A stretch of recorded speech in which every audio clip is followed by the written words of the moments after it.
여러분 반갑습니다. 사도인연적이고 오순절적인 초대교회 진리의 복음으로 말씀 회복을 추구하는 성경대로를 시작합니다. 지금 죄 사함을 얻기 위한 전제 조건 회개에 대해서 말씀을 드리고 있는데요. 회개는 내 몸을 십자가에 못 박아 내가 예수님의 죽음에 연합하는 것이다. 그리고 죽음에 연합한 그러한 사람들, 그 죽은 몸을 완벽하게 이 땅에서 없애버리는 것, 장사 지내는 것, 이것이 바로 예수님이 장사 되심에 연합하는, 우리가 침례를 받을 때 그의 장사에 연합해서 죽은 옛사람이 완벽하게 이 땅에서 없어지면 이제는 옛사람이 없는 거죠. 그리고 우리가 그의 부활에 연합해서 부활했을 때 바로 요한복음 1장 12절에서 얘기하는 영접하는 자가 되는 거예요. 영접하는 자는 혈통으로나 육정으로나 사람의 뜻으로 난 사람이 아니고 세상적인 사람이 아니고 바로 하나님께로 난 자들, 위로부터 난 자들. 위로부터 났다는 얘기는 바로 내가 완벽하게 거듭난, 물과 성령으로 거듭나서 새 생명을 얻은 사람들, 이 땅의 사람들은 새 생명을 얻은 사람이 하나도 없죠. 그러나 위로부터 난 사람들, 하나님의 사람들은 다시 새 생명 안에 거하는 은혜를 우리에게 주시는 것을 알 수가 있습니다. 누가복음 24장 47절에 보면요, 또 그의 이름으로 죄 사함을 얻게 하는 회개가 예루살렘으로부터 시작하여 모든 족속에게 전파될 것이 기록되었으니, 이렇게 기록을 하고 있습니다. 이제 죄 사함을 얻게 하는 회개가 예루살렘으로부터 시작을 해서 모든 족속에게 전파되고 있습니다. 사마리아에 전파되었고요, 고넬료에게 전파되었고요, 지금은 온 세계에 전파가 되었습니다. 회개는 초대교회 때 그때만 있었던 사건, 그 사람들에게만 적용되는 게 아닙니다. 회개는 지금 교회도 회개해야 됩니다. 지금 하나님을 섬기는 나도, 여러분도 늘 회개를 해야 됩니다. 성경에 보면은요, 초대교회 소아시아에 7개의 교회가 나오죠. 그 7개 교회를 예수님께서 방문해 보시고 그들 모든 것을 살펴보시고 검증하시고 나서 7개 교회 중에서 5개 교회에게 책망하신 내용이 회개하랍니다. 만약에 예수님이 요즘 이 땅을 찾아와서 우리 교회에, 여러분들 교회에 오신다고 하면 예수님께서 뭐라고 하실까요? 회개하라는 얘기 아마 반드시 하실 것입니다. 계시록 2장 5절에 보면요, 에베소 교회에게 얘기하십니다. 그러므로 어디서 떨어진 것을 생각하고 회개하여 처음 행위를 가지라. 만일 그리하지 아니하고 회개치 아니하면 내가 네게 임하여 내 촛대를 그 자리에서 옮기리라.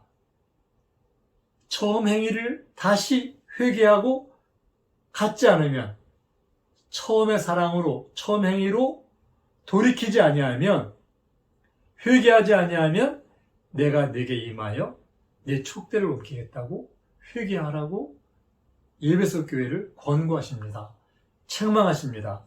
2장 16절에 보면요, 그러므로 회개하라.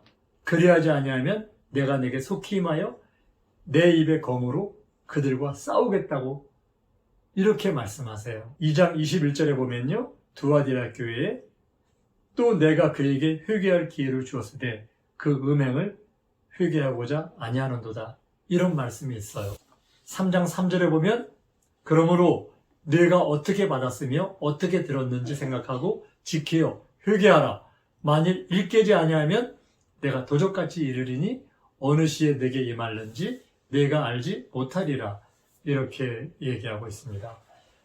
3장 19절에 보면요, 라오디게아 교회를 책망하시는데요, 무릇 내가 사랑하는 자를 책망하여 징계하노니 그러므로 네가 열심을 내라, 회개하라, 이렇게 말씀하십니다. 서머나 교회하고 빌라델피아 교회를 빼고 5교회가 모두 회개하라는 권고, 책망 받고 있습니다. 지금 이 시대를 라오디게아 교회 시대의 그런 교회라고 합니다. 여러분 스스로 오늘 이 말씀을 들으시면서 자신을 한번 돌아보시기를 바랍니다. 나는 이 땅에 살면서 세상적인 모든 죄의 유혹에 흔들리고 있지 않는지, 내가 살아가는 삶이 내가 하고 있는 그런 삶의 습관이나 행위들이 죄된 유혹은 없는지 늘 자신을 돌아보시기를 바랍니다. 우리가 매일매일 회개는 살아생전 자신을 돌아보면서 늘 하나님 앞에서 자신을 쳐서 복종시키는 것이라고 생각을 합니다. 구원받은 자들도 끊임없이 죄의 유혹을 받거든요. 로마서 7장에 보면 사도 바울이 자기 자신을 하나님 앞에 또한 교회 앞에 고백하는 내용이 나옵니다. 우리 모두가 사도 바울보다 더 신실한 사람들 아닐 수 있잖아요. 물론 사도 바울보다 더 신실하고 더 믿음 안에 서 계신 분들도 있을 수 있습니다. 그러나 우리가 사도 바울만큼 그렇게 하나님을 신실하게 섬겼다고 장담할 수 있는 사람이 과연 얼마나 될까요? 로마서 7장 14절 보면요. 그는 나는 육신에 속해서 죄 아래 팔렸다고 얘기를 합니다. 사도 바울은 이미 회개하고 또한 아나니아를 통해서 침례받아 죄사함 받고 또한 성령 충만했던 그런 사람이에요. 그런데 그가 나는 육신에 속했다.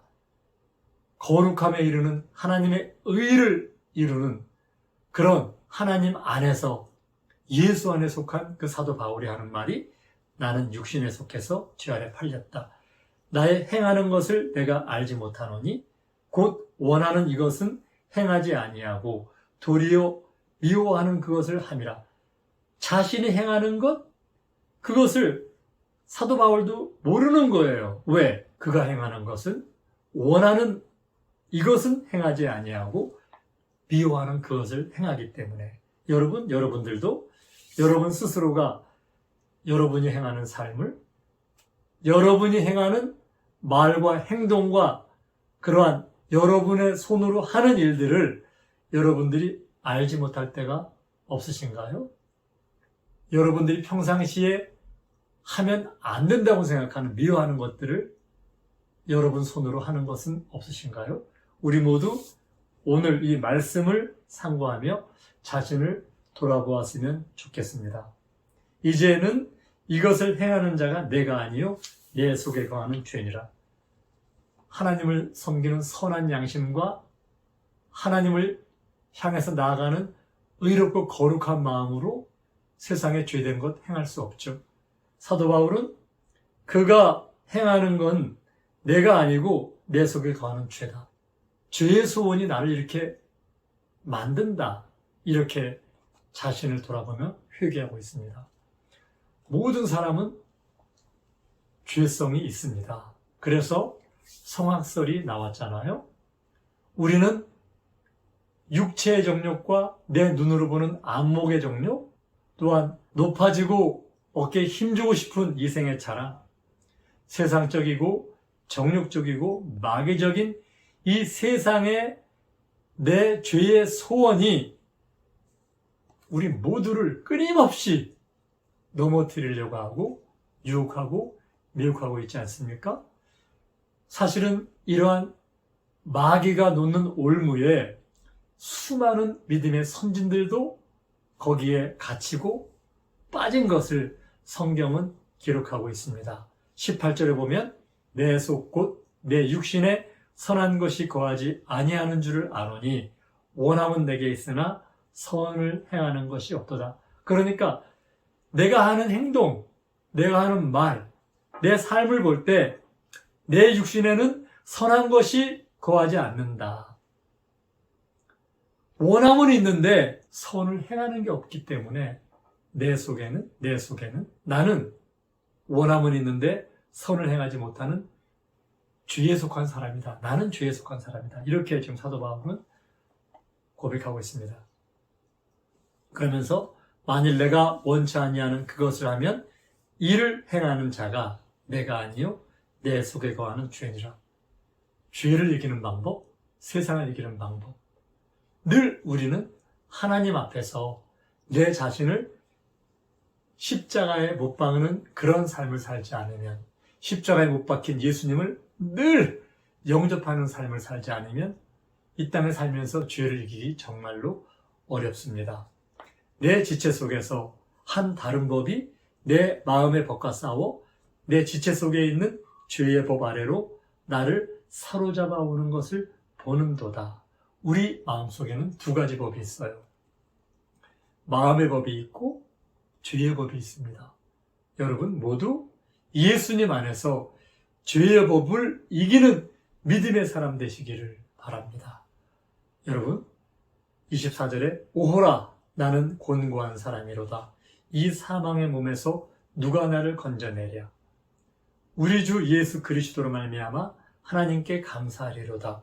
이런즉 내 자신이 마음으로는 하나님의 법을 육신으로는 죄의 법을 섬기노라. 이렇게 얘기하고 있거든요. 자, 우리도 내 자신을 하나님 앞에서 하나님 저는 정말 곤고한 사람입니다. 아직 사망의 몸에 매여 있습니다. 나를 건져주십시오. 내가 마음으로는 하나님의 법을 따라가고 하나님을 향해서 나아가지만 육신으로는 죄의 법을 섬겨서 죄에게 종노릇하는 그런 모습들이 있습니다. 이렇게 회개라는 것은 처음에 하나님을 믿기로 작정하고 내가 온전히 나를 십자가에 못 박은 그 이후에도 내 삶이 끝나는 그날까지 매일매일 나를 돌아보면서 나를 하나님 앞에서 말씀으로 복종시키는, 나를 매일매일 십자가에 못 박고 나를 죽이는 그런 삶을 살지 않으면 온전한 회개는 이루어지지 않습니다. 고린도전서 15장 31절에 형제들아 내가 그리스도 예수 우리 주 안에서 가진 바 너희에게 대한 나의 자랑을 두고 단언하노니 나는 날마다 죽노라. 여러분을 향한 나의 자랑, 그 자랑이 나는 날마다 죽노라 하고 고백할 수 있습니까?